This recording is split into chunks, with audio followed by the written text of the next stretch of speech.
Hi friends, तो आज हम डिस्कस करने जा रहे हैं कि 2020 में हमने अपनी पहली राइड करी थी मुनस्यारी राइड। तो मैंने कभी भी किसी राइड का कोई भी बजट या इटिनरी डिस्कस नहीं करी है। तो मैं प्लान कर रहा हूँ कि जो भी हमने अभी राइड करी है छोटी बड़ी, तो उसका जो इटिनरी है या फिर उसका जो बजट है वो एक डिस्कस किया जाए कि क्या क्या हमने किस तरीके से राइड प्लान करी है, क्या क्या हमने रूट लिया है और क्या क्या हमारा उसमें बजट रहा है, क्या खर्चा रहा है। तो वो सब डिस्कस करने के लिए अब हम एक सीरीज स्टार्ट कर रहे हैं, ताकि इसमें क्या हो कि आपको पता चल सके कि अगर आप ऐसे कोई राइड प्लान करते हैं तो आपको क्या क्या चीज़ों की जरूरत पड़ सकती है, क्या आप रूट ले सकते हैं और क्या चैलेंजेस हो सकते हैं, क्या बजट हो सकता है, ये सब की आपको नॉलेज हो। इसके लिए अब इससे हमने ये सीरीज स्टार्ट करी है। तो आइए आज स्टार्ट करते हैं हम अपनी मुनस्यारी राइड से। ये हमारे इस चैनल की पहली राइड थी। इससे पहले भी हमने राइड की थी पर हमने इसका कोई व्लॉग नहीं बनाया था। ये पहला राइड थी जिसका हमने व्लॉग बनाया था।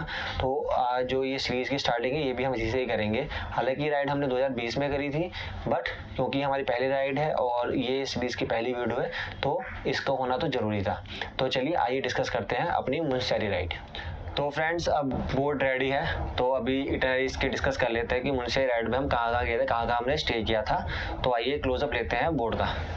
तो जैसा कि यहाँ पे दिख रहा है, हमने जो स्टार्ट की थी अपनी जर्नी वो बाराबंकी रेलवे जंक्शन से स्टार्ट की थी। ठीक है, तो मैं गाजियाबाद से लखनऊ बाराबंकी जंक्शन तक बाय ट्रेन गया था। तो वहाँ क्योंकि मेरा फ्रेंड मुझे वहीं मिलना था, वहीं से फिर हमने अपनी बाइक राइड स्टार्ट की थी। तो जो स्टार्टिंग पॉइंट है उसको आप मानिए बाराबंकी। ठीक है, ये भी जो रेल वाला पार्टी से छोड़ देते हैं। तो बाराबंकी से हमने स्टार्ट किया था और हम सीतापुर होते हुए हम गए थे पिथौरागढ़। तो जो हमारा जो फर्स्ट डे स्टॉप था वो था पिथौरागढ़। और हमने यहाँ पे सुबह अराउंड 6:30 पे हम यहाँ से स्टार्ट कर दिया था हमने, और यहाँ पे पहुँचते पहुँचते हमें 7 साढ़े 7 के करीब बज गया था। तो काफ़ी ज़्यादा टाइम लग गया था। टोटल जो किलोमीटर है ये है 453 किलोमीटर। और इस पूरे पैच में ये पड़ता है यहाँ पे टनकपुर से बस थोड़ा सा ही आगे जो हिली एरिया है वो स्टार्ट हो जाता है। तो जो हमें मेजर टाइम लगा है वो इस एरिया में लगा है, क्योंकि हिल्स आने के बाद जो है थोड़ा सा स्पीड 30-40 रहती है। क्योंकि यहाँ पे तो हमने लाइक 80 हम एवरेज 80 मतलब हम अपनी तरफ से स्पीड मेंटेन कर रहे थे। एवरेज जो था वो करीब ऐसी 40-50-60 के आसपास आ रहा होगा, बट यहाँ पे तो 30-40 ही मैक्सिमम स्पीड रह जाती है पहाड़ों में। तो ये टनकपुर एरिया से थोड़ा सा आगे ही जो है हिल एरिया स्टार्ट हो जाता है। और ये टोटल 143 किलोमीटर है, पिथौरागढ़ से 143 किलोमीटर है। तो आप ये कह सकते हो कि अप्रॉक्स हमने जो है 140 किलोमीटर हमने हिल एरिया क्रॉस किया था 453 में से। तो ये था हमारा पहला दिन जो कि हमने बाराबंकी से पिथौरागढ़ में कवर किया था। फिर हमने वहाँ पे होटल किया और उसके बाद हम वहाँ पे रात हमने नाइट स्टे किया और मॉर्निंग हम निकले थे मुनस्यारी के लिए। ठीक है, तो मुनस्यारी का पिथौरागढ़ से डिस्टेंस है 127 किलोमीटर का। ये हमने सही टाइम पे कर लिया था। हम दोपहर में ही मुनस्यारी पहुंच गए थे, क्योंकि ज़्यादा है नहीं, है तो वैसे थोड़ा हिल एरिया ही, मतलब जो हिल रोड होती है वैसे ही है और एकदम बहुत ही अच्छी रोड नहीं है। तो थोड़ा टाइम लगा भी था, लेकिन हम ठीक ठाक दोपहर में, क्योंकि हम मॉर्निंग में हमने 7 बजे स्टार्ट कर दिया था, तो हम दोपहर तक मुनस्यारी पहुँच गए थे। तो वहाँ हमने 1-2 घंटे बिताए और दिन का खाना हमने वहीं पर खाया था मुनस्यारी में ही। उसके बाद हमने सोचा कि अब मुनस्यारी रुक के कोई फ़ायदा नहीं है, क्योंकि वहाँ हम घूम भी लिया था हमने और लंच भी हो गया था। हमने कहा जो अब हमें है आगे का रास्ता हमारा थोड़ा सा लंबा हो जाएगा, हमारे पास सिर्फ 4 ही दिन थे। तो हमने कहा कि हम जो स्टे है थोड़ा सा आगे करते हैं, ताकि हमारा जो नेक्स्ट डे है वो हमारा थोड़ा इजी हो जाए। तो इसलिए जो सेकंड डे का स्टे है वो हमने थल नाम की जगह है जो कि मुनस्यारी से 71 किलोमीटर आगे है। तो पिथौरागढ़ से 127 किलोमीटर मुनस्यारी गए और उसके बाद 71 किलोमीटर आगे और जाके थल, जहाँ हमें पहुँचते पहुँचते 7 करीब बज गया था। तो वहाँ थल पे हमने स्टे किया। तो सेकंड डे का स्टे हमने किया है थल में। फिर हम वहाँ से सुबह निकले और सुबह निकल के हम अल्मोड़ा होते हुए नैनीताल पहुँचे। नैनीताल हम 4 बजे पहुँच गए थे और हमारा यही प्लान था कि एटलीस्ट हम जो नैनीताल है वो हम टाइम से पहुँच जाए, ताकि हम वहाँ पे मार्केट वार्केट आराम से फ्रेश होके घूम सकें। और अल्मोड़ा पे हम ज़्यादा नहीं रुके और ना ही हम अल्मोड़ा मेन मार्केट में गए। जब आप थल की तरफ से या कहीं मुनस्यारी की तरफ से अल्मोड़ा आ रहे हैं तो यहाँ पे एक तो मेन रोड है और मेन रोड बहुत ही बिजी रोड है, क्योंकि अल्मोड़ा का मार्केट जो है वो काफ़ी फेमस है। तो अगर अगर आप मेन मार्केट का रास्ता लेते हैं तो वो काफ़ी उसमें काफ़ी आपको ट्रैफिक मिलेगा और वहाँ पे आपको काफ़ी देर हो सकती है। तो उससे पहले एक कट आपको मिल जाएगा जो कि मार्केट से नीचे नीचे रोड आ रही है, आप उसको लेके नैनीताल आ सकते हैं अगर आपको अल्मोड़ा नहीं रुकना है तो हमें नहीं रुकना था, हमें नैनीताल ही रुकना था। तो हमने वो नीचे वाली रोड लेके हम सीधा नैनीताल आ गए। नैनीताल हम 4 बजे आ गए, 5 बजे तक हमने होटल ऑन द स्पॉट ही ढूंढा और उसके बाद हमने वहाँ पे फ्रेश वगैरह होके फिर शाम को हम नैनीताल की जो मार्केट थी वो घूमी। तो जो 4th डे था उसमें हम नैनीताल से, हमारा डेस्टिनेशन लखनऊ था, तो नैनीताल से पीलीभीत, पूरनपुर होते हुए, सीतापुर होते हुए हम इधर नहीं गए, बाराबंकी पे नहीं गए। मेरी जो ट्रेन थी वो लखनऊ जंक्शन से थी, तो हम लखनऊ जंक्शन पे आए हैं। तो लखनऊ जंक्शन कुछ नहीं है, जैसे यहाँ पे बाराबंकी है तो ये रोड यहाँ पे ऐसा मान लीजिए कि यहाँ पे आपके आगे लखनऊ जंक्शन, तो ये है, कुछ किलोमीटर का फर्क पड़ जाता है वहाँ से स्टार्ट करने में। तो यहाँ जैसे मैंने ट्रेन पकड़ के मैं गाजियाबाद आ गया था। अगर यही जर्नी हम गाजियाबाद दिल्ली से करते हैं तो गाजियाबाद से अगर मैं कहूँ अगर हमें जो पिथौरागढ़ जाना है तो गाजियाबाद से पिथौरागढ़ की जो डिस्टेंस है वो है 448 किलोमीटर। यहाँ पे है 453, यहाँ है 448, तो ज़्यादा डिफरेंस नहीं है, 5 किलोमीटर का ही महज डिफरेंस है। और मुनस्यारी का मैंने देखा था तो 576 किलोमीटर आ रहा था, तो पिथौरागढ़ तक तो ही डिफरेंस है, बाकी तो वो सेम ही रास्ता है, तो वो कोई इशू नहीं है। अगर हमने गाजियाबाद से भी स्टार्ट किया होता तो 5 किलोमीटर का ही डिफरेंस आता और हम पिथौरागढ़ भी जाते और सेम हमें सेम ही रूट पड़ता, कोई इसमें कुछ मतलब जो किलोमीटर्स थे वो सेम ही पड़ते हैं, उसमें कोई ज़्यादा डिफरेंस नहीं आता। ये था। हाँ, ये था कि वह जो नैनीताल से है, जब हम नैनीताल पहुंचे थे तो वहां से गाजियाबाद का डिस्टेंस काफ़ी कम है कंपेयर टू लखनऊ, ये हमें कम पड़ता है। यहाँ से पिथौरागढ़ जाते हैं वो सेम पड़ता है, बट जो नैनीताल से हमें गाजियाबाद आना होता तो ये डिस्टेंस हमें कम पड़ता, बट क्योंकि हमारा डेस्टिनेशन लखनऊ ही था तो हमने वहीं पे ख़त्म किया।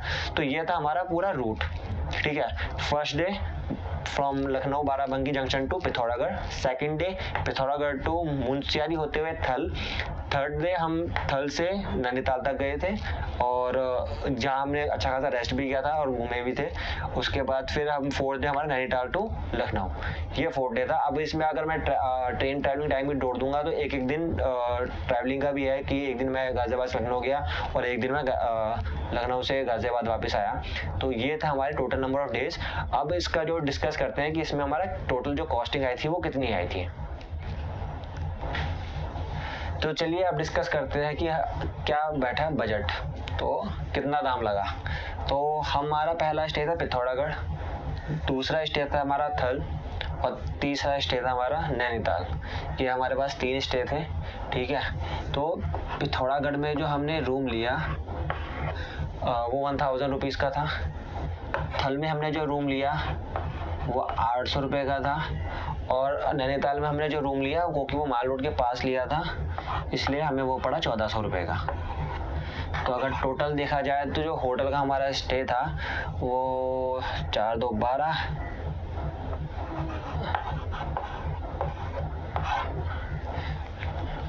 सही लिखा ना, ठीक है।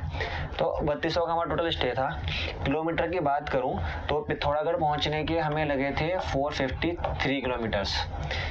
मुनस्यारी और थल, मुनस्यारी का था हमारा अप्रॉक्स 127 और वहाँ से थल था 71, तो टोटल यहाँ पे जो किलोमीटर थे वो थे 198। थल से नैनीताल था 181 किलोमीटर्स और इसके बाद जब हम वहाँ से नैनीताल से लखनऊ गए हैं तो वो था अप्रॉक्स 387 किलोमीटर्स, ठीक है। तो जो टोटल किलोमीटर्स हमने कवर करे वो थे 1219, ये रहा।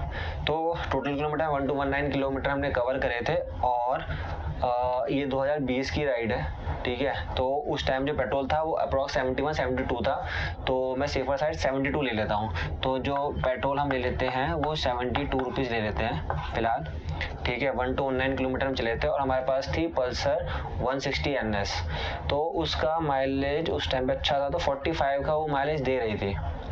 तो 45 के हिसाब से अगर मैं देखूं तो मेरे को जो पेट्रोल लगा था वो अप्रॉक्स लगा है 27 लीटर्स, ये अप्रॉक्स वैल्यू है, ठीक है। और उस टाइम जैसे मैंने बताया कि जो प्राइसिंग थी वो वैरी थी 71 to 72 के बीच में, तो मैं 72 लेकर चल रहा हूँ। तो 72 के हिसाब से जो टोटल अमाउंट बैठा था वो बैठा 1950, सही कह रहा हूँ ना? ठीक है, तो 1950 है, कैलकुलेट मैंने कर लिया था, ठीक है, ऐसी कोई मजाक वाली बात नहीं है। तो 1950 का हमारा लगा है टोटल पेट्रोल। तो मैं मोटा मोटा कहूँ कि 2000 का पेट्रोल लगा है, 3200 हमारा जो है स्टे है, और जो खाना पीना था वो भी हमने ज़्यादा नहीं किया था, अप्रॉक्स 2 से 3 हज़ार के बीच में हमारा खाना है, तो मैं वो भी 2500 रुपये ले लेता हूँ।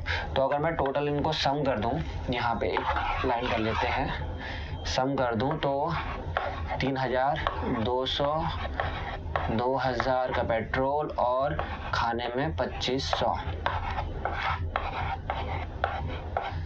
तो 4 और 4 और 3 7, तो ये 7700 रुपये हुए हैं। इसको भी राउंड ऑफ कर देते हैं, चलिए 8000 रुपये कर देते हैं 8000 रुपये कर देते हैं इसको। और हम थे 2 जने, तो हमारे पर हेड जो पड़ा था वो पड़ा था 4000 रुपये।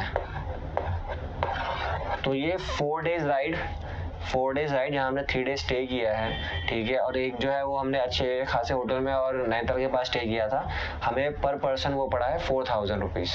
तो अगर मैं देखूँ 4 दिन की राइड थी, तो उसके हिसाब से पर डे हमें हमारा जो खर्चा हुआ 1000 रुपीज़ का। तो मैं कहूँगा कि उस हिसाब से काफ़ी अच्छा था, क्योंकि इसमें हमारा खाना था, स्टे था, पेट्रोल था, इन तीनों चीज़ों को मिला के हमारा पर पर्सन अमाउंट जो आ रहा था वो 1000 पर डे का आ रहा था पर हेड। तो काफ़ी सही बजट हमने बनाया था इसके लिए, और काफ़ी सही बजट में हमने ये राइड जो है कवर करी है। तो फ्रेंड्स, ये था मुनस्यारी राइड का इटिनरी और उसका बजट। मैंने बताया कि क्या हमारा बजट रहा है। तो हमें ज़्यादातर राइड इस तरह से हम बजट लेके ही चलते हैं, कंस्ट्रेंट लेके ही चलते हैं, ज़्यादा महंगा होटल नहीं करते, और खाना भी हमारा नॉर्मल होता है कि कम प्राइस में एक अच्छी क्वालिटी का खाना मिल जाए। ये हमारा मेन मोटिव रहता है, मेन फोकस हमारा रहता है कि हमारी जो राइड है वो बहुत अच्छे से निकले, जो कि हुआ भी था। अगर ये वीडियो आपको अच्छी लगी है, ऐसी वीडियो मैं और बनाता रहूँ, तो मुझे आप सपोर्ट करते रहिएगा, और चैनल को सब्सक्राइब कीजिए, वीडियो को लाइक कीजिए, ताकि हमें आपकी तरफ से जो मोटिवेशन है वो इस तरह से लगातार मिलता रहे। Thank you.